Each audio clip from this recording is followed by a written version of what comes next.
Assalamualaikum warahmatullahi wabarakatuh. Perkenalkan, nama saya Putri Utami, NPM 1901012030 dari Perwipai kelas C semester 3. Baik, di sini saya akan menyampaikan materi yang berjudul Asbabun Nuzul.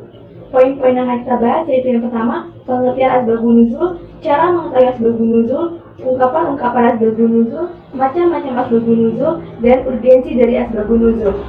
Baik, yang pertama yaitu pengertian Asbabun Nuzul. Ungkapan Asbabun Nuzul merupakan bentuk idhofah dari kata asbab dan nuzul.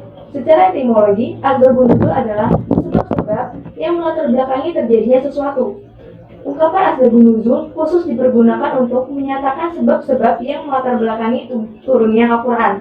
Secara terminologi, banyak para ahli yang mendefinisikan Asbabun Nuzul. Contohnya yaitu yang pertama, menurut Subki Salih, Asbabun Nuzul adalah suatu yang menjadi sebab turunnya satu atau beberapa ayat Al-Quran yang terkadang menyiratkan suatu peristiwa sebagai respon atasnya atau penjelas terhadap hukum-hukum ketika peristiwa itu terjadi. Yang kedua yaitu menurut Mana Al-Qotan, Asbabun Nuzul adalah peristiwa-peristiwa yang menyebabkan turunnya Al-Quran berkenaan dengannya waktu peristiwa itu terjadi, baik berupa kejadian atau pertanyaan yang diajukan kepada Nabi.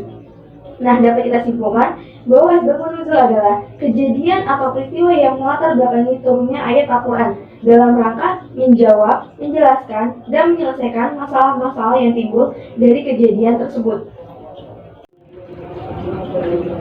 Baik, selanjutnya yaitu cara-cara mengetahui Asbabun Nuzul. Para sarjana ulumul Quran sepakat bahwa satu-satunya cara untuk mengetahui Asbabun Nuzul adalah melalui pelacakan terhadap riwayat-riwayat hadis, khususnya riwayat-riwayat hadis yang berkualitas sahih. Asbabun Nuzul tidak dapat diciptakan melalui sebuah proses pemikiran, karena peristiwa-peristiwa yang termuat dalam Asbabun Nuzul merupakan peristiwa yang faktual, terjadi dalam kurun waktu dan tempat waktu. Karena itu, cara yang paling otentik untuk mengetahui Asbabun Nuzul adalah melalui riwayat-riwayat hadis yang disampaikan oleh Nabi Muhammad SAW. Menurut para sahabatnya, posisi para sahabat dalam hal periwayatan Asbabun Nuzul sangat penting, mengingat mereka lah yang hidup dan menyaksikan secara langsung proses turunnya wahyu dan peristiwa-peristiwa yang melingkupinya. Selanjutnya adalah ungkapan-ungkapan Asbabun Nuzul. Menurut Profesor Dr. Rusdi, ungkapan Asbabun Nuzul ada 3, yaitu yang pertama, Asbabun Nuzul tidak dinunjukkan dengan lafaz sebab, akan tetapi dengan mendatangkan lafaz sababiyah yang masuk kepada ayat yang dimaksud secara langsung, setelah pemaparan suatu peristiwa atau kejadian. Ungkapan seperti ini juga mengidentifikasikan bahwa peristiwa itu adalah sebab bagi turunnya ayat tersebut. Yang kedua yaitu Asbabun Nuzul dipahami secara pasti dari konteksnya. Dan yang ketiga yaitu Asbabun Nuzul tidak disebutkan dengan ungkapan sebab secara jelas, tidak pula dengan mendatangkan fasababihah, dan tidak pula berupa jawaban yang dibangun atas dasar pertanyaan. Poin selanjutnya yaitu macam-macam Asbabun Nuzul.